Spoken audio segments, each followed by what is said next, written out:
So good evening all. Welcome to the next round of webinar with UK government. This will be our 232nd webinar in the Time on series. It's always a privilege for us to be working with the UK government, and today's topic is around digital health. Sorry for the slight delay. We had one of our speakers missing. We found her finally. Thank you to everybody. Your host for today is going to be Gita Krishnankutty. Gita is the head of Inward Investment, South India Department for International Trade, the British High Commission, Bangalore. And as you know, last time, Gita kind of set the whole stage of what is the cross-border trade all about. And today we're going to be dwelling deep into digital health. And as you all know, because of NHS, there's been a lot of research and UK has become the forefront leader in digital health. So I'm welcoming Gita. Gita, welcome. Over to you. The floor is yours. Good afternoon, everyone, and thank you, Naveen. On behalf of the British High Commission Network in India, we welcome you to this webinar. Our audience, it's a pleasure to have you here this afternoon. As everyone knows, this event is jointly hosted by the Department for International Trade and TIE. We thank TIE for being our partner. It's been a continued support and an excellent relationship that we've had over the years. So it's indeed a great pleasure to have so many attendees here today from various parts of India. And a special thank you to our attendees for being so proactive with sending in questions, which we have with us and we will address later on in the session. This is a much valued demonstration and commitment to knowing more about the UK's life science ecosystem, and we really greatly value your attendance. My name is Gita Krishnankutty. As I've been introduced, I'm the Regional Head for Inward Investment for South India. I represent the Department for International Trade. Our role as the Inward Investment Team in India and across 53 markets is to support all new foreign direct investment clients coming into the UK, setting up their first operation or perhaps expanding on their initial operation. And as some of you may know, our support involves providing clients like yourself with information facilitation and advice along the customer investment journey. During the course of the session today, you'll be hearing from some of our experts and myself on why the UK is just the place to be. If you're an aspiring life sciences business and have global plans, we will be able to advise you on how to go about making it as successful as possible in the UK. For those of you who aren't aware, the services provided by the Department for International Trade is free, confidential, and bespoke. We do work with professional advisory firms and our network of partners across government. And we aim to ensure that your move to the UK is an informed one. I shall give you a rundown on the agenda we have set out for you. We shall kick off today's event termed Invest in UK Life Sciences and Healthcare, introducing digital healthcare opportunities and challenges with the DIT's very own Deputy Director, Laura Demetrius. Laura heads up the region's teams for inward investment and marketing for the Department of International Trade. Laura's based in Delhi. Laura's session will be followed by Hassan Chowdhury. Hassan is our head sector specialist for digital health and care at Healthcare UK, after which we shall hear from DIT's own NHS Health Innovation Specialist for Healthcare, Life Sciences and Bioeconomy, Linda Mckee. It's an incredible lineup of experts and we have a busy agenda for you this afternoon. So we also have in the audience our colleagues from the Departments of International Trade around India and the UK government representatives from Scotland, Wales, and London. As directed by my colleague Leena, who's very ably led on this event with Shabnam Khan from TIE Mumbai, a bit of housekeeping. We request everyone to keep their microphones on mute, on their phones as well, and we shall have the Q&A session at the end of the presentations.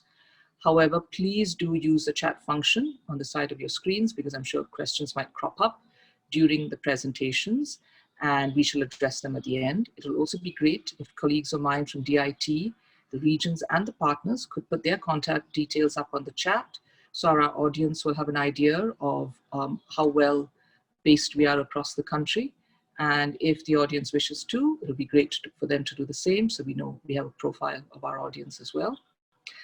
To end, obviously the world is a very strange place at this moment, but I do believe the one fact that we're all pretty clear about is that the life sciences sector in one shape or form is going to be the key driver to help us maneuver us out of the pandemic. And actually our dependency on tech is going to only grow from here on. So essentially this afternoon, we're going to look at different areas and different reasons why digital health tech, as you know, in the UK will be as strong as ever following the pandemic.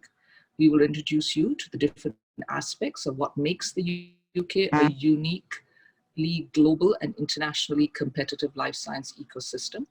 This ecosystem, as you will soon learn, is supported by collaboration across industry, academia, government, the NHS, and other health funders.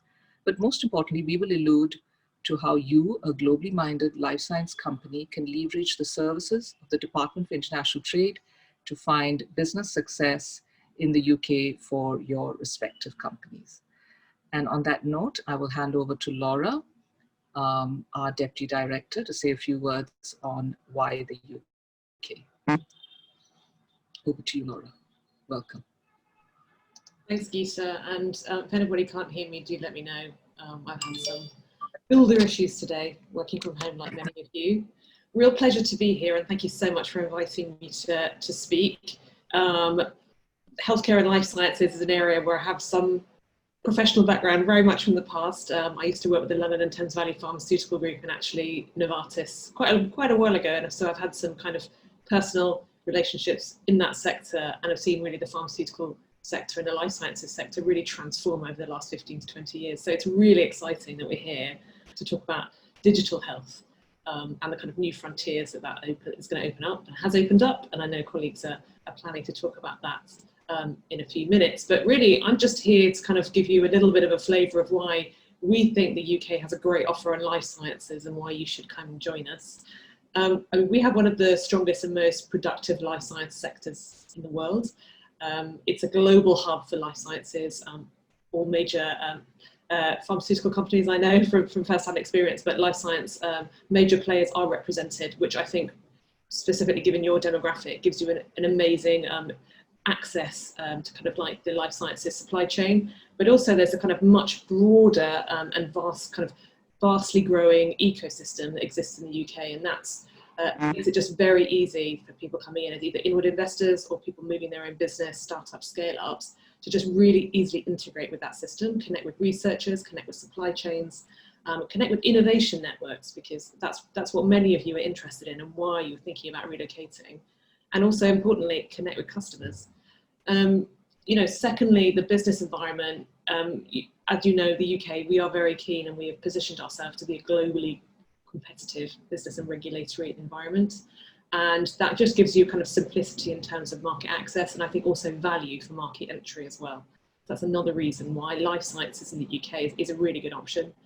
The science base, that is just growing. I don't know if you know that we've also, not just in the private sector, there's an enormous amount of research and development, but in the public sector, we have committed now to spend 2.4% of our GDP on R&D, and money going into science is really, really growing. It's an absolutely #1 priority for the government, for number 10. And it's something that we are kind of looking at daily to see how we can do more. So really a leading science base and one that is just rapidly growing. You know, another great reason to look at the UK for life sciences is a kind of national institution. I don't think I need to talk to you about the NHS. You know, really there you have kind of an expert clinical and research partner which is operating at scale and, you know, is there to support developing that kind of global evidence development. So I think, you know, it's not only the ecosystem in its own right, but it's the health service itself. And then I think, you know, we just have so much great evidence and great examples of partnership working, not just amongst the private sector, but also in government. We have quite a strong life sciences industrial strategy that we've been working to implement. And I think it gives you a great foundation, a great base, and the confidence that the country that you're coming to expand, grow or start your business in is really committed to your success.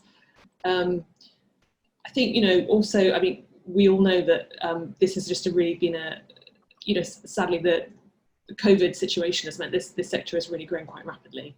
And we've actually been working really closely with India on this. I think, as you know, there's been a lot of collaboration, but across the vaccines, therapeutics, diagnostics, med tech, we are really looking about how this can transform our in real-time response, but also digital. That's what we're here to talk about, and that's about delivering the next generation of life-changing treatments and technologies. I think I'm not going to speak to this, I'm not the expert, the experts are coming on, but really digital health is, there are forces shaping healthcare on that front. And these are things where there's so much collaboration going on. I think last week we were hearing from, some clinicians in the Wolverhampton Trust about some of the work they've been doing on AI with AI partners, basically to broker in solutions to primary healthcare, to triaging, but just really looking quite beyond that to kind of data-driven complex care. So I think, we not only see the opportunity, you see it as well, but we've also got the partners that can work with you to help develop that. I think, we have also got just a really great ecosystem that supports entrepreneur coming to the UK, not just incubator centres which are providing entrepreneurs kind of with the soft funding that you're looking for, but highly competitive tax reliefs, the competitive ecosystem, but also the support that exists to help you on the road. So we are here really to offer you kind of bespoke, free, tailored support to help you explore these opportunities. It doesn't really matter if you're a startup, medium-sized, or a family business, although I know what demographic most of you fall into. But we're here to help to direct you to where might be the best landing point for your business. And my colleagues on the call will be more than happy to engage with you, offer you a single point of contact. And that covers policy, business issues, any questions you have around the transition period, the end of that transition period, and any other policy issues that are coming up, where we can really add additional added value for you as kind of the voice of government. So thank you so much for giving me this time to kick off this discussion. Don't want to take too much of it up. The experts are coming online. Thanks so much, Gita, and I'll pass back to you.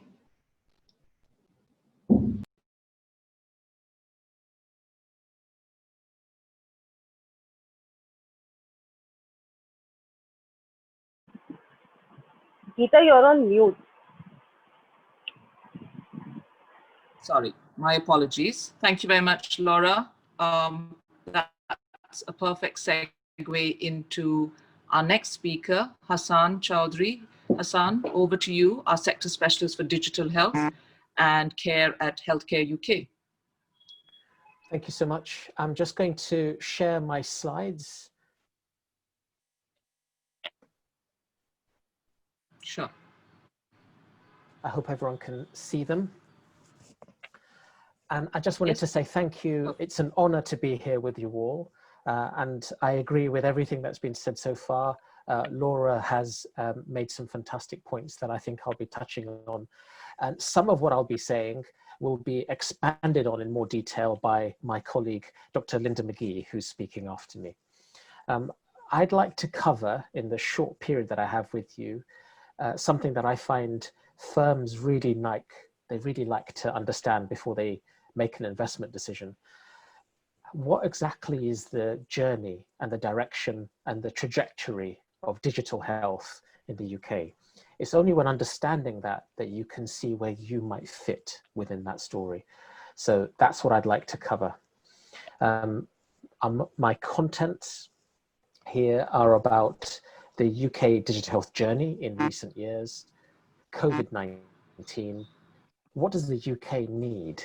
And then I've got a case study, and I could have picked many companies, but I've decided to pick a company from Mumbai, Cure AI, who've done some fantastic work in the UK. And then I'll leave you with some suggestions before my colleague Linda will go into much more detail. So, an opening thought for you. The UK offers firms an unrivaled opportunity to enter and scale across the world's oldest and best performing universal healthcare system. And that's important because everybody is going to know that you've achieved something huge if you've managed to do well in the NHS. It's not an easy market, but the rewards are there. And if you can get your story right, your narrative, your evidence, your regulation, which we'll discuss, then you're going to end up holding a share of a market which is respected across the world. Now, to touch on something that Laura said earlier, there isn't a single reason. There are many reasons why the UK is strong and a great opportunity. Multifactorial. Laura mentioned, for example, how much you would take home from your dividends, for example. Yeah? Is it tax efficient to be in the UK? And it is. I've seen the calculations. You might be paying less for office rent in one country, for example, and less in wages, but the size of the market is stronger here and your tax regime is more efficient. So there's lots of reasons to go into. But let me focus first on the journey. So let me start at 2012. There's been huge changes in the National Health Service, the NHS, and 2012 saw a top-down reorganization of the NHS, and that led to the Health and Social Care Act, a government act. And what that led to was a new organization, a national organization called NHS Digital. So if you look at the bottom left of the slide, you'll see that I mentioned them there. And then we decided to look for what we wanted to do as a partner to the whole system, who'd look after data, look after interoperability and standards. And that's what NHS Digital do. They look after live systems. And as they came about, the system became more digitally mature. We then thought about our models of care and a 5-year forward view. How could we support those models of care with that digital infrastructure? In 2016, we started to think about how do we have digital leadership? How do we make sure our leaders are strong in digital health? And we started to work on something called not just CIOs, but clinical chief information officers, CCIOs. And then that led, after the WOCTA review in 2016, to the TOPOL review in 2019, which is all about how are we going to be digitally strong all the way through our workforce, all the way down to the receptionist. And that's led us to the 10-year plan, the NHS long-term plan. And I know Linda's going to go into some detail on that. But the reason I want to give you that journey is because we are making sure the foundations are strong. We have technical infrastructure, digital infrastructure. We've worked on our leadership. We're trying to make sure that there's health literacy through our workforce. And on the long-term plan, and here's something that gives you a quick idea of what we're thinking, we believe that we need to focus on many different things. And we've been going through a transformation of the entire system, of every factor of production, from our people, from our premises, from the way organizations are set up, from funding. We've made huge changes. And it's because of the paragraph on your left-hand side there in bold. No health and care system on the planet can cope with the rising demand and the shortage of staff by just passively reacting, just sitting there and waiting for patients to come to them. We now need to think about how we can encourage prevention, how we can encourage citizens to look after themselves, how we can support our clinicians and even non-clinicians from burning out. These are the kind of things we've been thinking about. So I've traveled to many countries, and some of them have said they want to be where the UK is now. And I say, no, you don't want to be where we are now because we're not happy with where we are now. Perhaps you want to be where we want to be in 10 years' time. So if you're thinking about entering the UK market, it's important you see our long-term vision and you see how your innovation can fit within it, whether you're digital health, medical device, anything really, if you're going to come into the NHS. And this is our Secretary of State, the Health Minister, Matt Hancock. And he had a vision for the NHS, a tech vision. And there were 4 guiding principles. I'm just going to point them out to you. And again, the reason I point them out to you is so that you know what you want to be thinking about when you come into the UK market, because it is a great opportunity. To the top left, we're thinking about what the user needs are. And services must be designed around user needs. So they shouldn't be an afterthought. To the right-hand side, top right, privacy and security. We need to make sure that citizens continue to trust us and what we do with their information and data. And if we lose that, then we lose everything. To the bottom left, we have to make sure our systems talk to each other. They have to be interoperable. And openness is key. And of course, that goes hand in hand with being secure. We need to be open by design and secure by design. And to the bottom right, inclusion. As we move to a digital world, some people might be left behind, and we cannot let that happen. So those are guiding principles behind the tech vision. And that, again, gives you an idea of what we're thinking. But I should also mention NHSX, which was a new joint organization for digital data and technology. And their goal is encapsulated into these 5 missions. And if you look at the thread that's going on here, for example, reducing the burden on the workforce, giving people tools to access information on their own, you'll see that there's a common thread through what we're discussing, through the long-term plan, through the tech vision, and even into the 5 priorities for NHS Digital, who are based purely for England. But as you can see, the orange writing, empower the person, support the clinician, integrate services. We are trying to make sure that this common thread is through what we do. And if you can grasp that thread and change the narrative of what you have to fit that, then you have a very good chance of entering the market.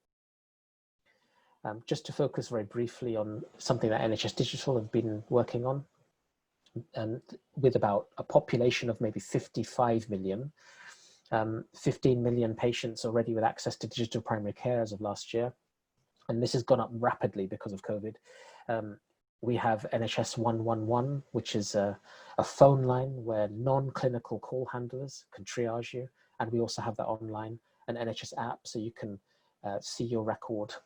There's lots of things happening. We want to widen digital participation. And COVID-19 has accelerated that, as you can imagine. This is not going to be easy to read, but the reason I wanted to show you this, as of July, these are the things that NHS Digital have been doing for COVID-19. And you'll see on the left-hand side, the different rows, yeah, providing digital channels for citizen guidance and triage. And if you go along that line, you'll see 111 online, NHS app, NHS UK, NHS login, NHS pathways. Can you see the number of things that we're doing? We are a digitally mature environment in the system level. So if you're going to come in to the NHS and you've got a product, you have to know what's available so that you're not duplicating it and that you're offering something beyond it. But you can see that there's a real challenge here where we're trying to solve it to make sure we support citizens. We're moving health at home so that patients can be seen remotely. And primary care, we're really pushing digital first. Lots of information on these slides. So we are remotely triaging every patient contact, total triage, online and video consultation solutions. We are going for it as much as we can to be proactive. So as you can see, there's some examples here, whether that's coding, whether that's prompting, whether that's sharing records.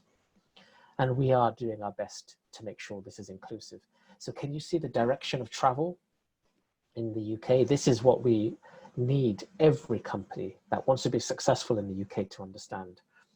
Because it's not possible to just come and say, I've got this great product, here you are. It's about understanding the needs of the system.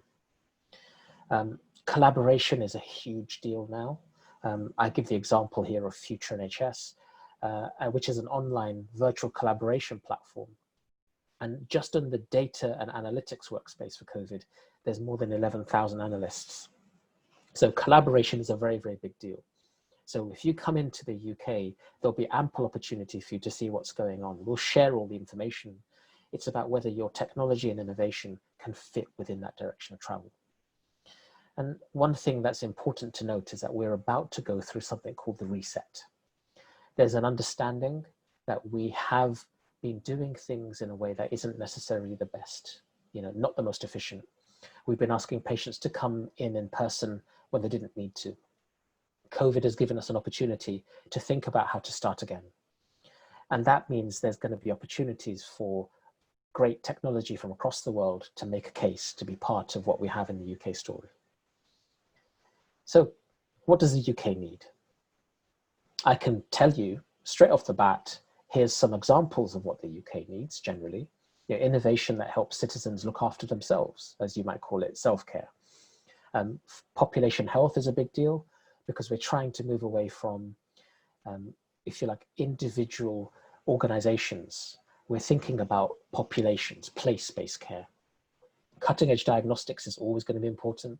And we feel that if we catch disease early and deterioration early, then we can do better. And of course, how do you connect patients and clinical teams virtually? It's a very big deal because COVID has changed that forever. But just so you know, I'm going to keep saying this to you guys.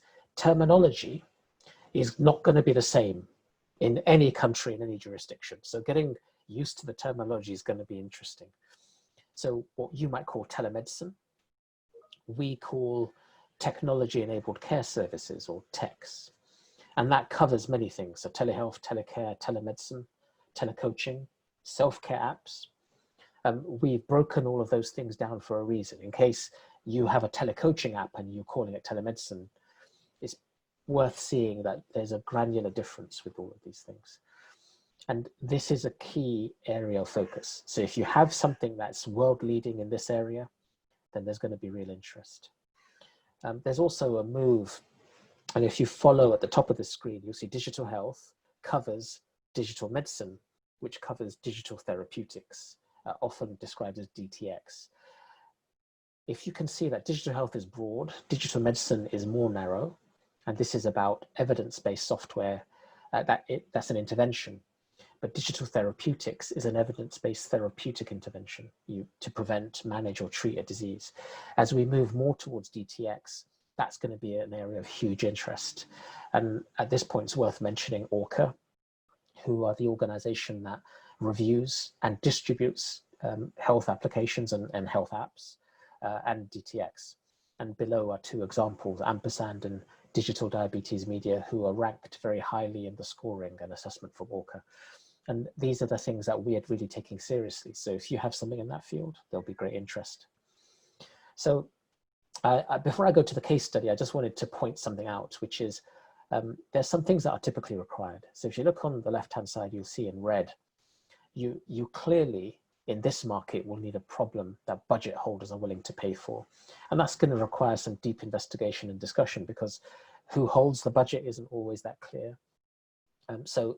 Laura mentioned in her opening about the Royal Wolverhampton, which is one of the most advanced digitally mature trusts that we have in the country. And really, if you haven't spoken to Professor Sultan Mahmood, then you're not going to go anywhere because he's the person that really is driving that innovation agenda. It's his work that's led to Babylon and Zesty and others coming into the Royal Wolverhampton. So how would you find out that you need to speak to someone like Sultan? That's where you need the deep investigation and discussion. And in digital health, it's a very small community. And below that in red, framing and communicating that problem in a way that resonates. That's key, because however you've sold or explained yourself in another market probably won't be enough in the UK. There's a specific set of parameters that you should be thinking about. And they're over there on the right-hand side in blue, different shades. You should be looking for demonstrable improvement. That could be in health outcomes, that could be in efficiency. A bonus is if you can predict savings in that year. So you come in that year, you're deployed, but within that year, you manage to save some money. That's a big bonus. You need evidence. If your intervention doesn't have evidence-based intervention, then there's going to be a real barrier, an obstacle for you. You've got to make sure that where the appropriate regulation has been applied and is applicable to you, that you've managed to got proof that you're there. Clinical champions, and as I said about, for example, Sultan Mahmood, they're not always where you expect them. You may think you have to look at Oxford and Cambridge or London, and then it ends up you're looking at the Royal Wolverhampton in the Midlands. And the last of those is the catch-22, is the chicken and egg. they want you to already have been deployed in the NHS and have been evaluated by a third party. The problem with that is, how do you get in if people want you to already have it? And that's where you need a pilot. You need to get in a certain way, and I'll explain more with the case study. So, Cure AI, using AI to fight COVID. And I'll be brief about this case study. This is their website. They're using artificial intelligence algorithms for medical imaging. They're looking for abnormalities in X-rays, MRI, CT scans. Importantly, they're clinically validated with peer-reviewed publications. You know, for example, their publication in The Lancet in 2018. Now, that's the kind of thing that opens doors. It shows that you've taken the evidence generation seriously. Now, as I mentioned about Sultan, who's in Wolverhampton, when you're looking at AI in radiology, where would you go? Who would you speak to?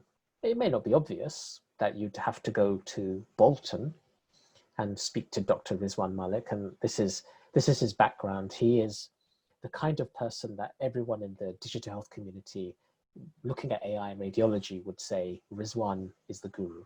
He knows what he's doing. So Cure AI approached Rizwan, spoke to him about setting up a pilot for his trust in Bolton. And these two papers by NHSX, I mentioned them here, the AI, How to Get It Right policy paper and the Buyer's Guide to AI in Health and Care. These are papers that Rizwan advised NHSX on. So he's a serious player. And after that, Rizwan was then invited onto AI Med to explain what's happened.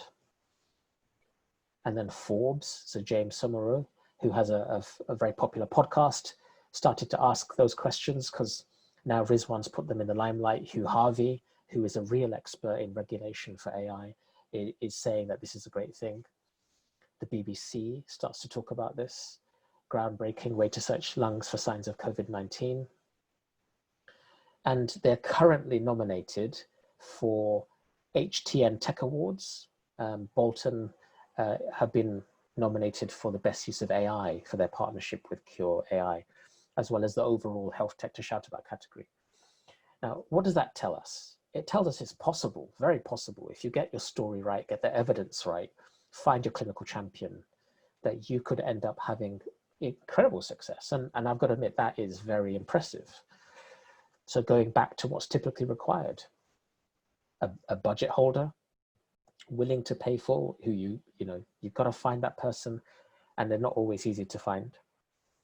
You've got to frame and communicate the problem in a way that resonates, and you've got to make sure you've looked at the improvement in outcomes, evidence-based intervention, regulation, clinical champions. So some suggestions of what to do before I hand over to Linda. And I hope I haven't taken up too much of Linda's own details. There's lots of organizations that you could talk to, lots. And I know Linda's going to touch on some of these. And none of these organizations on their own are going to be enough. In the same way that the strength of the UK is in the ecosystem, your market entry and your market access and your adoption is going to depend upon which elements of the system that you need to touch at the right time. Guidance is key. Got to look out for the right procurement frameworks. Look out for awards. For example, this AI in Health and Care Award, which was recently awarded to a number of companies, part of the Access Collaborative, the NIHR and NHSX. Health Tech Connect, which I know Linda will speak about. Got to make sure that you're looking at your evidence framework standards. And if you see it along the bottom there, the number of organizations involved, most of these things that you do in the UK will involve multi-organizations. The code of conduct for data-driven health and care technology is going to be updated. It's going to come up very soon. Which trusts, which big hospital groups do you go for? Do you go for those who are in the Global Digital Exemplar program? And they're working on their blueprints to say what they want to do. But sometimes the organizations you want aren't one of those GDEs. So Great Ormond Street are the most digitally mature trust in the whole of the NHS and perhaps in Europe at the moment. And these are the kind of things that, again, inside information, soft intelligence is always going to be useful. The HSN network is probably going to be the key. And on that note, I will hand over to my colleague, Linda. Thank you so much.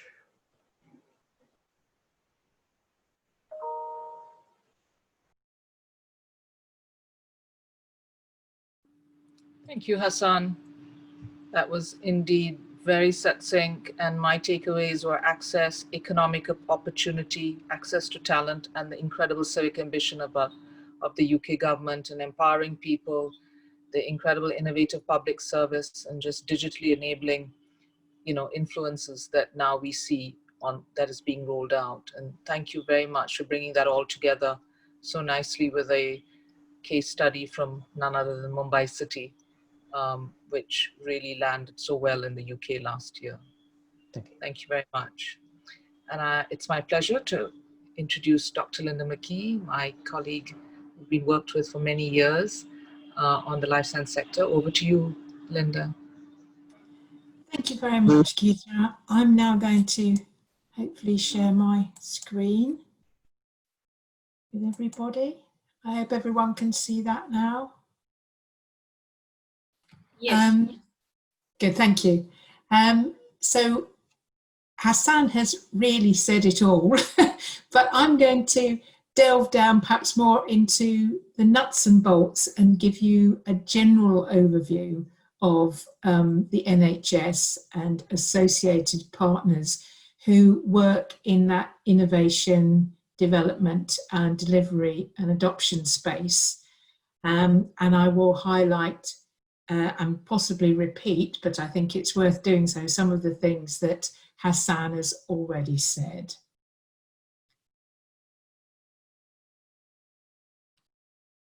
So I'm just trying to, there we go.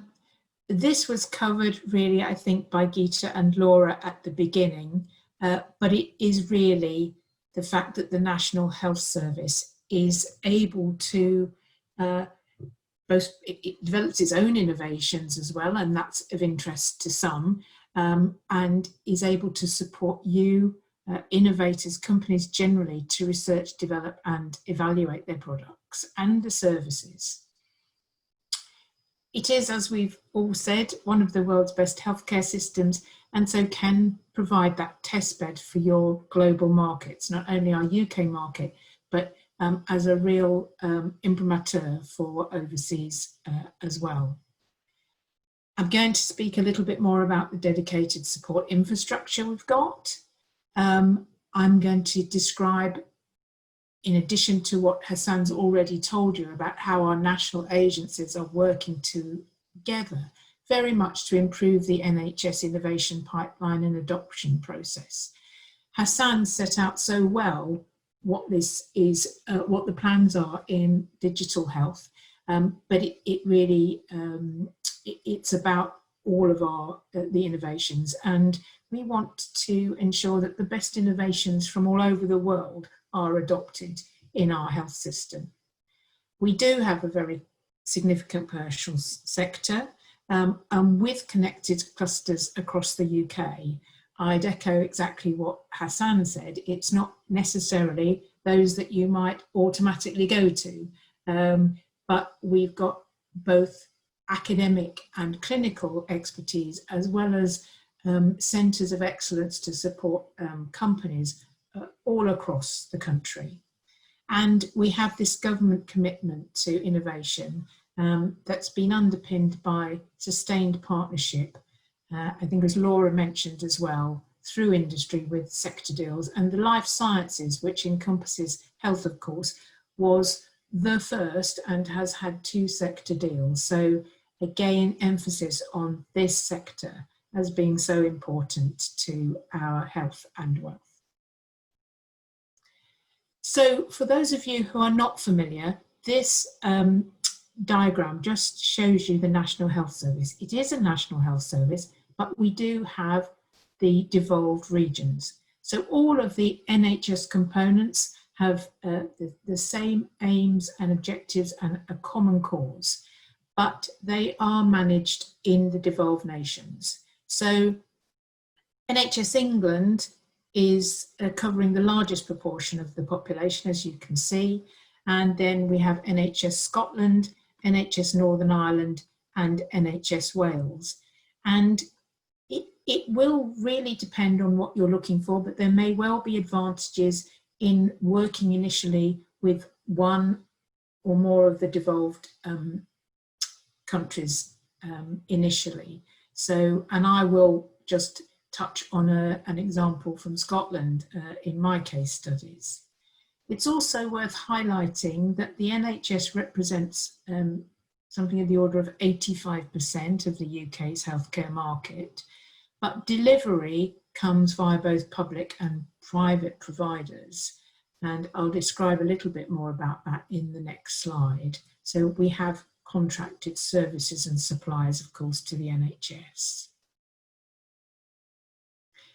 So something that's useful to understand is what parts of the NHS and what parts of the system are paying and providing for our health and social care. So primary care is paid through via central government, through the taxes down, mainly through our NHS clinical commissioning groups. There are about 135 of those across the country. So they're based on what their regional needs are. And individuals can pay, they can co-pay, for example, prescription charges, or sometimes they are paid directly. And then they are provided by both the independent sector, and that includes our general practitioners, our pharmacists, our dentists and opticians. And I think many people forget that our general practitioners are in fact all private businesses. Emergency and acute care, again, is paid through from central government taxes through the NHS clinical commissioning groups at regional level. So they will describe, for example, we need a stroke service, and that is provided by our NHS hospital trusts. Planned and elective care is the same thing, although some individuals, and this is where our private market comes in, will be paid for through medical insurance, and sometimes individuals will pay for one-off procedures as well.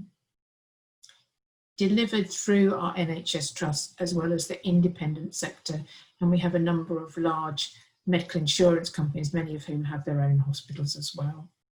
For long-term social care, this is really for individuals. There are public payment of long-term social care, but its means and eligibility tested, and where it is provided is done through the local authorities, although there is some additional provision where there are medical needs through the NHS and clinical commissioning groups. And it's provided many by their own relatives and friends in an informal sense. The independent sector, there is also some directly owned provision by local authority, and there is some NHS provision. And the reason for saying all this is it comes back to one of the questions that Hassan raised, and I will say again at the end, is you do need to understand who is paying for and who is providing the care in which your digital health application may be placed. So Hassan has described all of this to you. We have NHS Digital and NHSX with their different but complementary remits, and it does again reinforce how important the whole digital technology agenda is to the NHS now as we move forward in our transformation to a truly digital healthcare system. All of us share similar challenges. We have a growing aging population, and of course, generally, the need for care, both health and social, is developing. We have a growing cohort of citizens with comorbidities. They have more than one problem, and how do we make life easier for them and the care journey easier for them? Increasing amount of obesity, which again brings various morbidities with it. The patient, the citizen themselves, expecting more, having greater expectations, but also wanting to be empowered to have more ability to manage themselves. And of course, a growing budget for all these things. Hassan has also taken you on a journey to the NHS long-term plan, which is really that direction of travel and how all the various challenges are going to be managed and supported as we move into the next few years. These are some of the highlights in addition to the areas of operational development and efficiencies that Hassan noted. It is all about maintaining, but ideally improving the quality of care and reducing inequalities. It's very important, as Hassan mentioned, that this needs to be available to everyone wherever they are. Improving efficiencies, and that's making operational efficiencies, but great if you can actually reduce costs. Keeping people out of hospital, moving care to the local or home setting. The only people who should be in hospital are the people who really need to be there and benefit from that type of care. Otherwise, we want to make it easier for all concerned to be delivering more care at the home or in a locality. We've also had a very strong push on giving mental health the same importance as physical health, and the fact that they are intertwined. The issue around mobility for patients or users with mental health problems is significantly greater. So managing both mental health as well as physical health is very, very important. Prevention, early diagnosis and improved management of long-term conditions.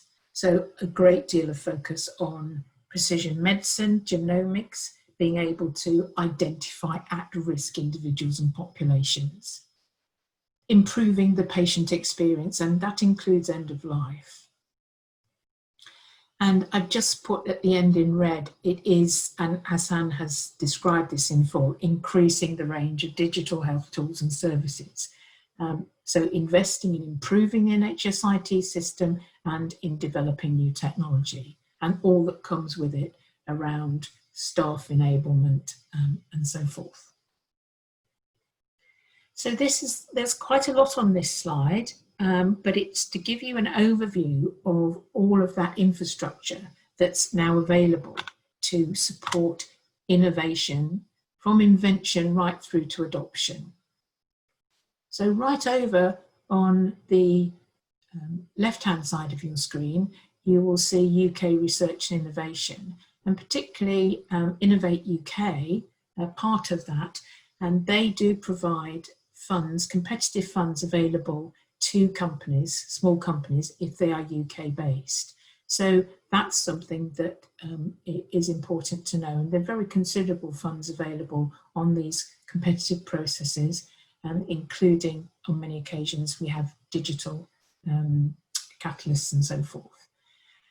The catapults are select areas where we have set up organisations to actively support companies to engage and develop in particular areas. And the ones that relate to healthcare and life sciences are in cell and gene therapy and also in medicines development.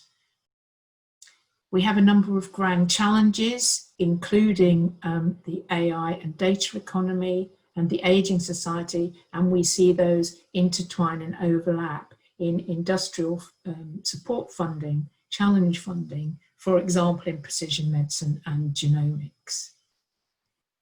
And HDR UK, the Health Data Research UK programme, which Hassan also mentioned, is there really looking at how we can collect evidence and use data, or collect data and use data to enable the development of new technologies and an evidence base for use.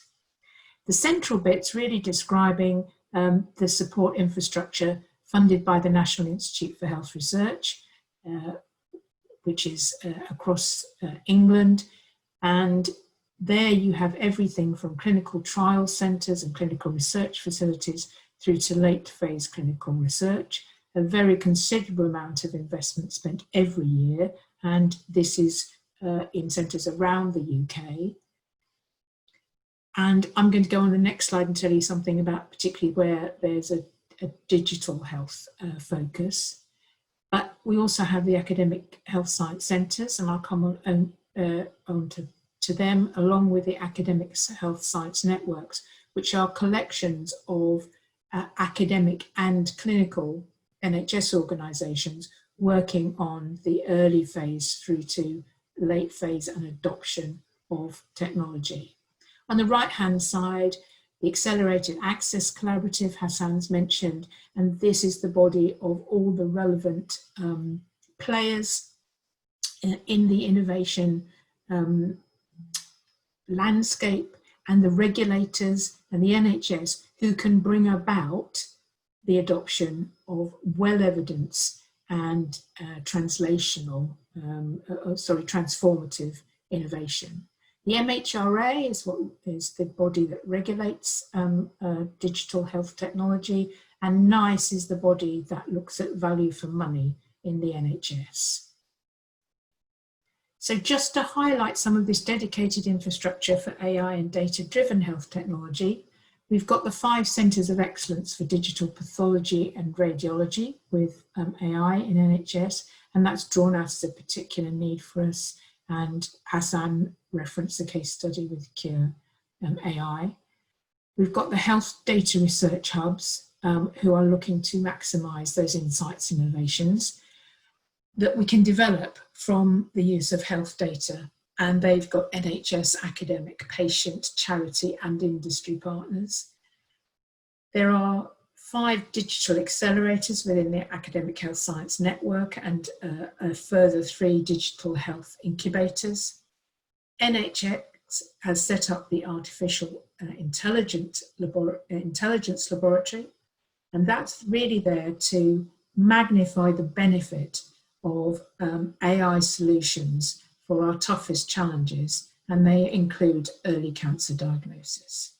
And as a number of us have said, there are these opportunities with a population testbed of some 65 million in order to expand the potential for accessing anonymised patient data sets and this real world evaluation within a national healthcare system. So you can see not only what happens with a very controlled study, but also what happens when things are left to the patient in a normal way and the process. These are the academic health science networks, and they're a crucial enabler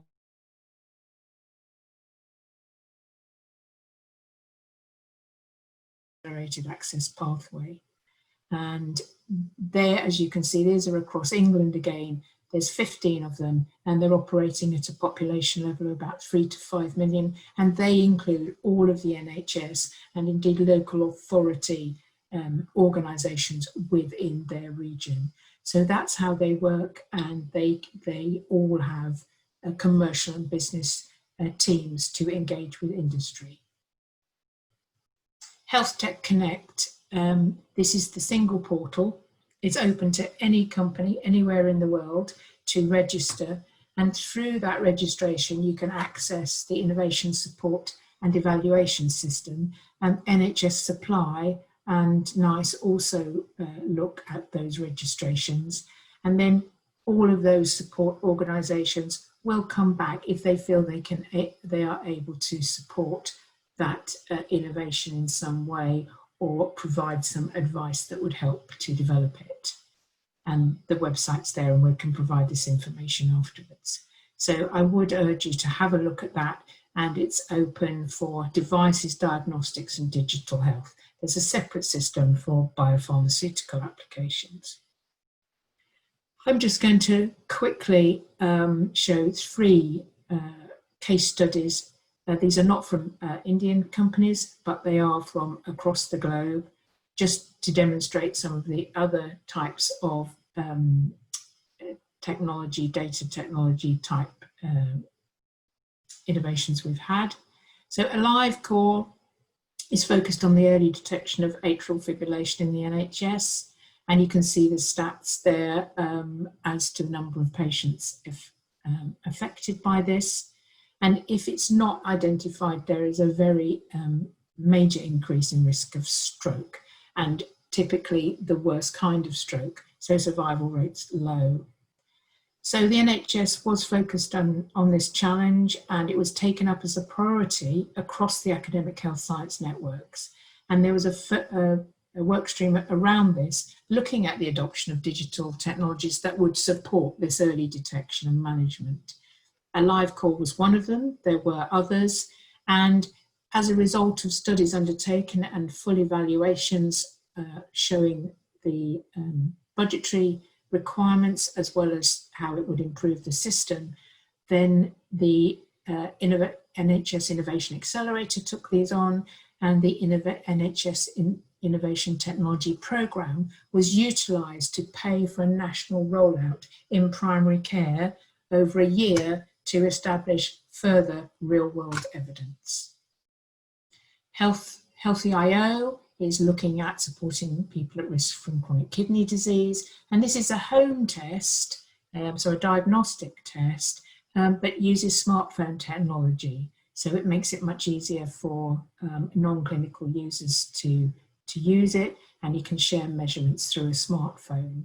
And this has led to a nice medtech innovation briefing, which is one of the offers they have, and they indicated how much money could be saved with this if the NHS used it over 5 years.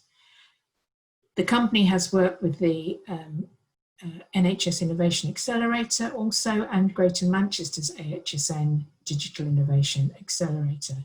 And really just last month they received phase 4 funding for an award in the AI and healthcare competition. So that was so that they could go on to develop further information, and this could lead to large-scale commissioning and deployment.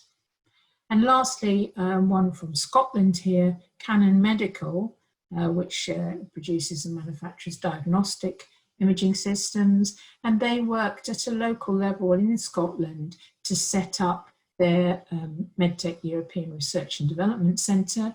They received a grant, and they have been working now with the local NHS medical staff to provide a real strong overview, if you like, command centre, to get a better idea of patient information on treatment decisions in this area of imaging. And they're leading partners in one of the AI in research in digital diagnostics and pathology centres. So just lastly, there are a couple of flyers that we've produced which give you an overview of selling into the NHS, and they're available as a PDF. There are a number of routes. Hassan's touched on some of the information you need to understand already. You can go direct to trusts or primary care. I've noted the NHS supply chain, although it doesn't actually cover digital products at the moment, but they're moving in that direction. We have the national frameworks. Again, Hassan has mentioned some of those, and there's government or NHS contracts. We do actually have a new e-tendering portal, which you can register for as a supplier, and the details are there below, and that lists all of the frameworks or opportunities across the NHS organisations.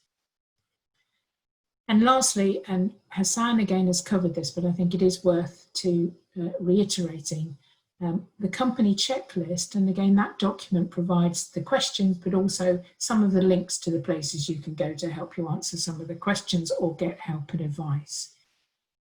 Is what you're offering able to deliver something novel that hasn't been previously available, or can it improve an existing capability in a transformative way?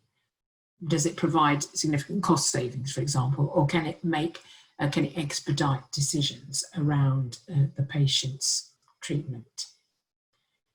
You need to ensure that your product meets the regulatory requirements, and for digital products, I would also include, of course, technical and data governance requirements. You do need to understand how your product and service fits in the care pathway. Have you got that clinical support? And do patients and users like your product? Does it work for them in the situation that they are in? And I cannot emphasize strongly enough what Hassan's already said about having the strong and relevant evidence base for efficacy and effectiveness. Do you have a good business case for your product or service within the context of the NHS? And you do need to understand both who pays for it and who benefits. And something else that's coming up further and further, and probably is of great advantage with digital technology, is anything that supports sustainability and reducing the carbon footprint. So that's what the NHS wants and needs, and we hope we can help you on the journey to delivering it. Thank you.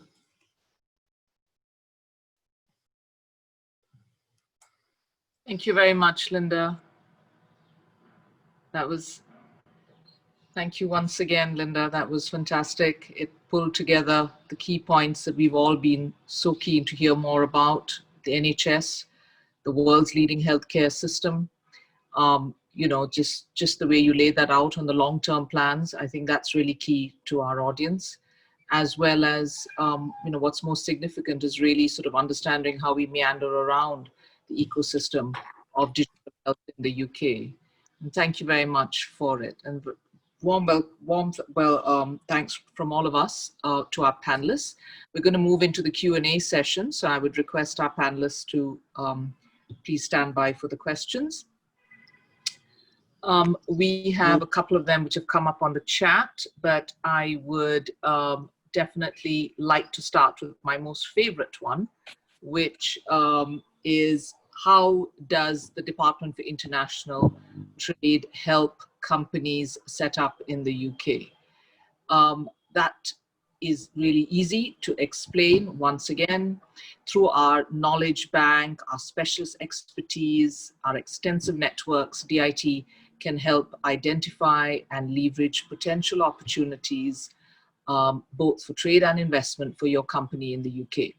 So the services we provide to overseas companies include accessing market opportunities. We help international companies like yours access market opportunities in the UK. We access and do introductions for you to the right people, pretty much what Hassan alluded to, specific leading lights in each strand and each innovation invariably will be in the UK. And as a government department, we would have access to this vast network of industry experts whom we can put you in touch with.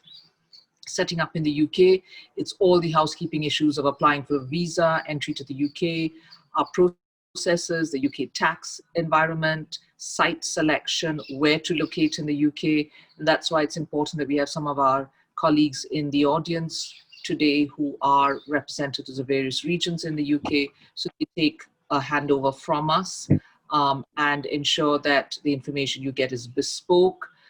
We compile in-depth factual reports, including market entry support, research and development collaborations, and cost comparative analysis. I think the one important one, which is key to globally minded companies like yours, is the continued support after you set up a business in the UK and once you're established, because we then provide you really specialized support on the ground so that you continue to expand. And we really take very keenly, and we are very, very sort of well aligned to all our global investors in the UK, because we make sure we represent your interests in government. Investor sentiment is really key and the cornerstone of the work we do. And that's probably why we are able to retain the UK in that ease of doing business position in the league table of being number 8 in the world. It's globally minded investors like yourselves who give us that really insightful investor experience, which we use as government. The last point I wanted to make was with regards to DIT support is the entrepreneurial assistance. Through our network of mentors, we help sort of commercial success. We find early stage companies who may find an opportunity to take their innovation abroad. And maybe if it's the UK and it's a perfect fit, then we do this through a network of mentors and, the government name for them is deal makers. You may know Alpesh Patel, he represents our region based in the UK. And in India, we have Anmol Nair, who's always available to talk to early stage or, fastest growing tech companies and entrepreneurs and founders. So that's my answer to the first question. The second question that's come up is from Shilpa. WHO is pushing for UHC 2030 in a big way for Ayurveda and yoga as preventive therapies for healthcare management. Is the UK encouraging it or not as part of their healthcare in NHS? Maggie, would you like to take that question? Sorry, Gita. Is that for me? No problem. Yes. Would you mind taking that question about how Ayurveda and yoga is being viewed as therapies for healthcare management? Is that part of?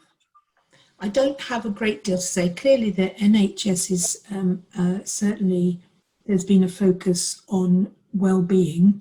And I talked about the importance of mental health in tandem with physical health. I don't think I can say anything specifically around yoga.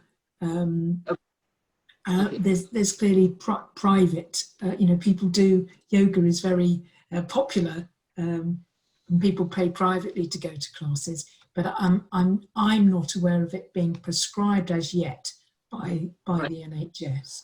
I've got something to add, if that's okay.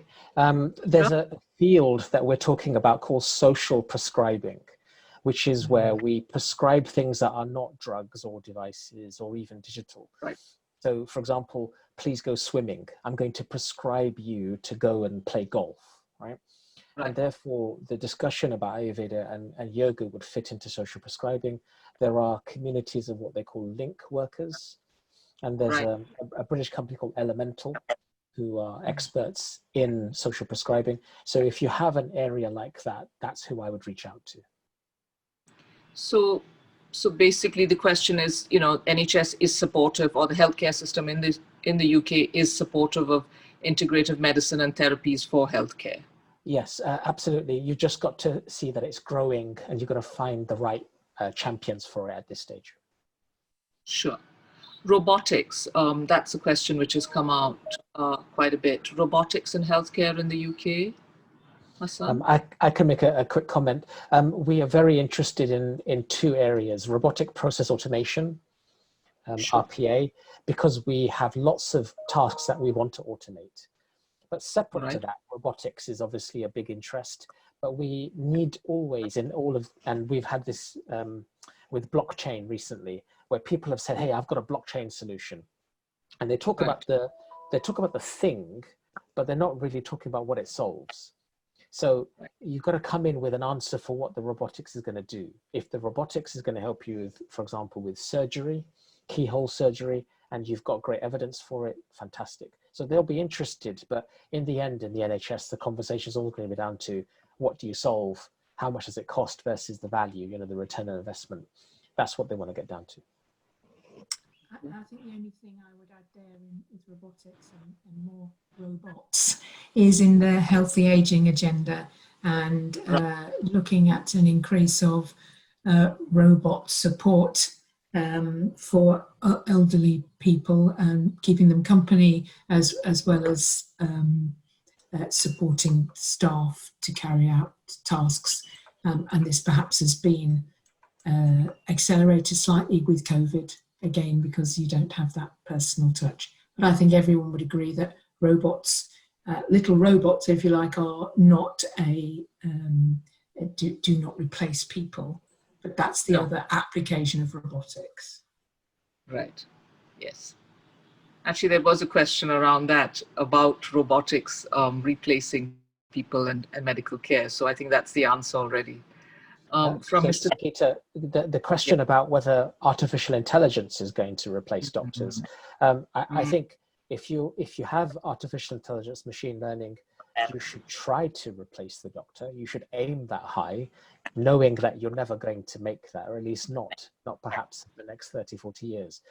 Because you've got to now be bold. There's lots and lots of artificial intelligence out there, and it's just incremental. Be brave. Right. Thank you. Mr. Trivedi, his question is about NHS utilizing AI for patient safety and quality, as there are still huge challenges in the care delivery process.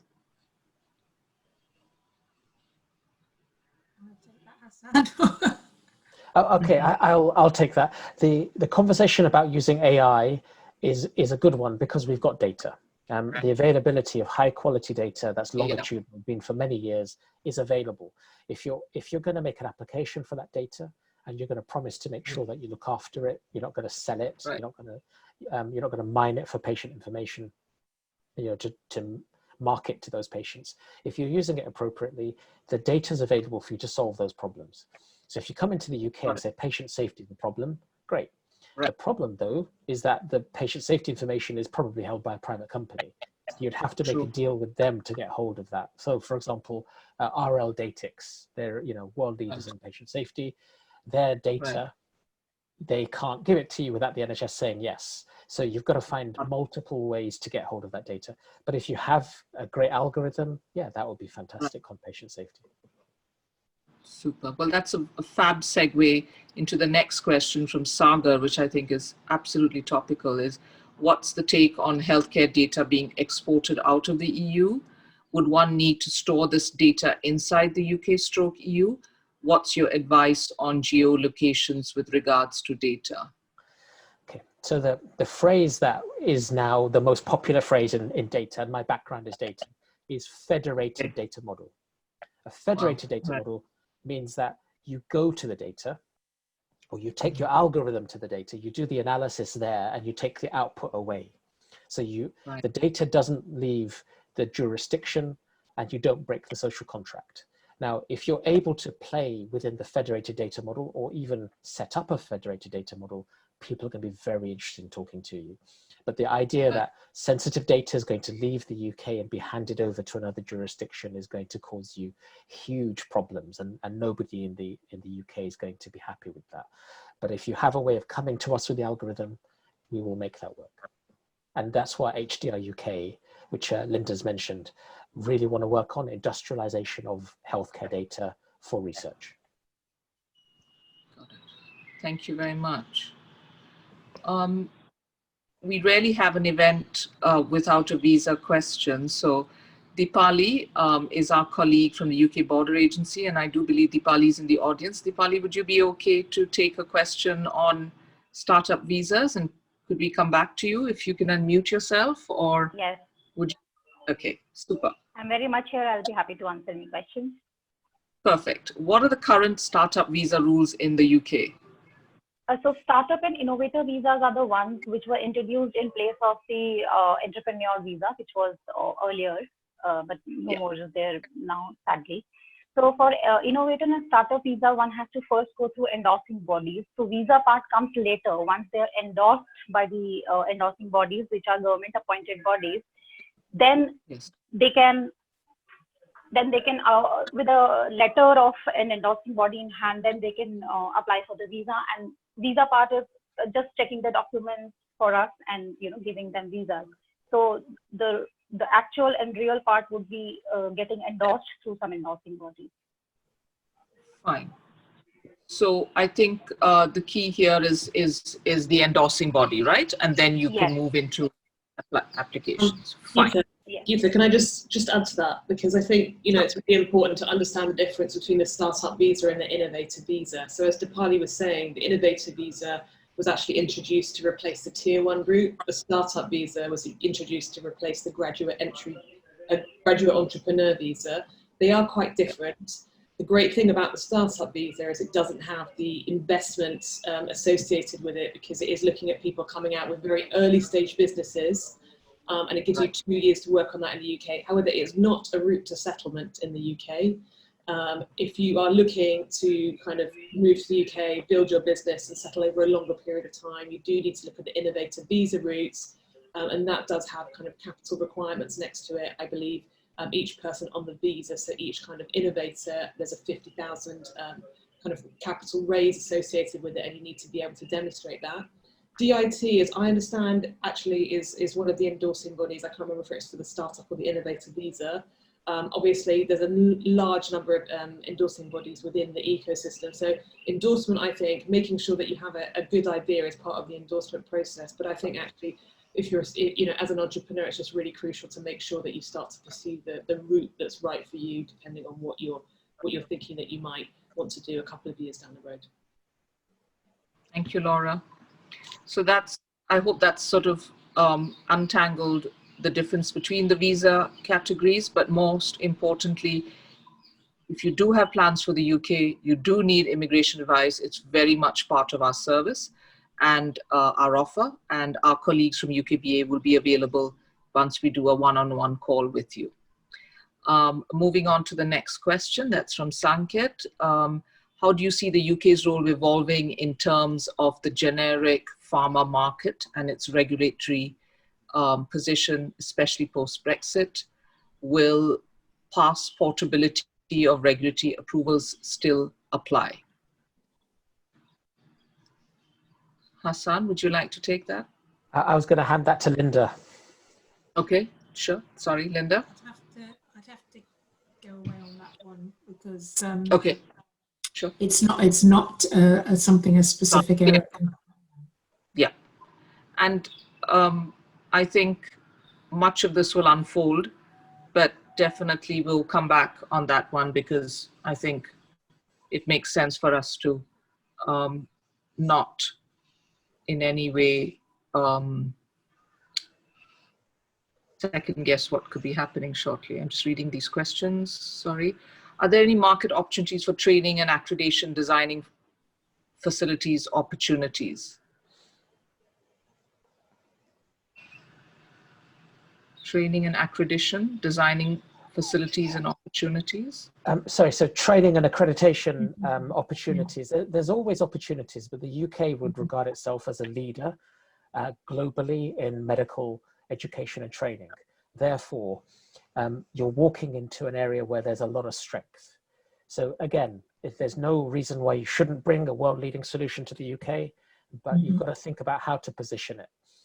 Accreditation, who is doing the accrediting? You know, if you're supporting one of the Royal Colleges to do its own accreditation, that could be useful. If you're accrediting from the outside, I'm not sure that would fly when it comes to UK digital health, as an example. Thank you. A question from Nora. Is there an R&D grant scheme and structure for research and development in the neuromental sciences area? There are a number of funding supports. I mentioned UKRI, which funds everything from academia through to potentially companies. So in terms of that particular area, it would depend on what competitions were coming up at any given time. So we just have to go in and look at that. I think there was, Hassan probably showed a snapshot of some funding availability. So it's what's available at the time. But it is only available to UK-based companies, although there may be opportunities to collaborate with academics or NHS organisations. Just to echo that, if you want to get hold of that kind of funding, and there is always wonderful competitions, if you keep your ear to the ground, having a UK presence is the key. Yep. And I mean, once you do have a UK presence, then you would be privy to the websites where we could direct you to, and that would anyway come from the networks that you would be exposed and associated with once you're in the UK. The information is available to everyone, so you can all go on the websites. It's just in terms of the application process, you wouldn't be eligible unless you had a UK entity. Just to add, we're really lucky in India in that we have representatives from UKRI in country. We're one of 3 countries in the world that have them, and we have a relatively large footprint while they work on kind of a lot of bilateral engagement with India. their colleagues that we can always ask things. Their website is fabulous. I think, as Linda's saying, everything's always updated and all the relevant competitions are there, but we can always go to them with extra questions as well. So that's the benefit of also working with us here. True. I know that one of our panelists has to leave right now, so I think this brings it to a close. We are bang on time, but there are a couple more questions which have been coming in, but luckily we've got the source of those questions, so we're going to look forward to one-on-ones with you. On behalf of the Department of International Trade, I would like to thank Dr. Linda Mckee, Hassan Chowdhury, and Laura Demetris for your time this afternoon. A big thank you to Ty, particularly Naveen and Shabnam, for their support here, and my colleague Lena, who's worked behind the scenes to get this event off the ground. Thank you very much to all of you. You have our contact details. We will be in touch with you probably by tomorrow, and we look forward to taking these discussions forth. I hope you found this session useful. Thank you very much from DIT. Thank you. Thank you. Thanks, Gita. Thank you very much. Thank you very much, Gita and team. This was really a useful one. So folks, we'll be back with many more such sessions with the UK government. And I think the next one, which is being planned specifically around fintech, we'll come back to you on the dates. So like before, whatever questions you have or any follow-ups, please do write to us. Gita and her team will be more than happy to kind of get on a one-on-one with you to talk to you about your plans of getting into UK and direct you over there. And thanks again, Laura, Gita, Linda, Hassan, and Lena, and everybody. It's always a pleasure working with you folks. Thanks, Naveen. Thanks, Naveen. Thank you all. Bye-bye. Thank you. Bye-bye.